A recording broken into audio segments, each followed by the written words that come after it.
طبق سهل وبسيط ويتحضر في 10 دقايق مش اكتر، ونحطه في التلاجة يبرد وتاكله احلى طبق حلويات.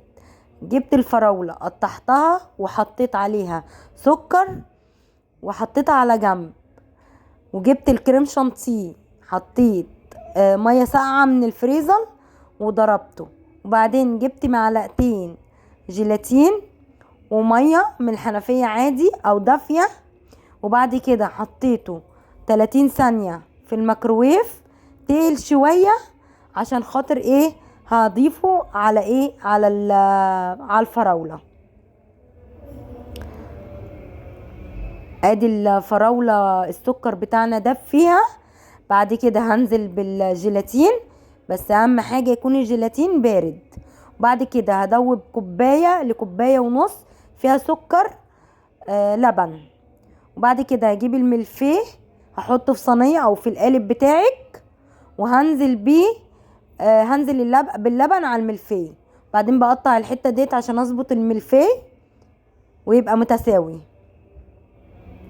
اسيبه شوية ويطرى، بعد ما اسيبه شوية ويطرى اكون مجهزة بقى الكريم شانتيه في كيس، اي كيس تلاجة يكون نضيف طبعا، وهنزل بقى بيه على الوش كده. وبعد كده هساوي الكريم شانتيه بالمعلقة باي حاجة عندك، بالسكينة باي حاجة هتفردي كده وتساوي الكريم شانتيه. لو في كريم شانتيه بزيادة هتشيليه من على الوش. وبعد ما تساوي الكريم شانتيه تجيب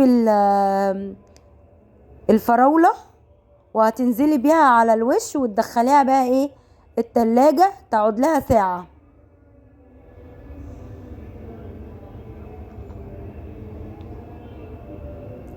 بعد كده بقى انا هجهز الطبق العشق بتاعي، البليلة بالكنافة والزبيب سوري قصدي بالسوداني، وحطيت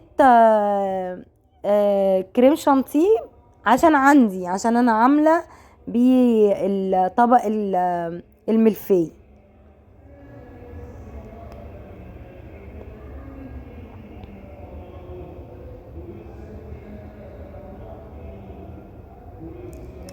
بحمر الكنافة بحتة سمنة او بتحمريها من غير سمنة عادي.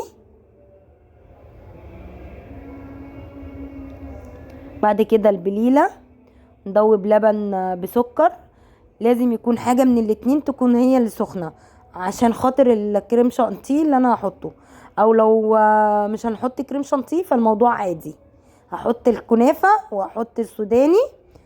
عندك قشطة حطي، عندك كريم شانتيه حطي، ما عندكيش ولا قشطة ولا كريم شانتيه مش مشكلة. ده بقى الطبق العشق بتاعي.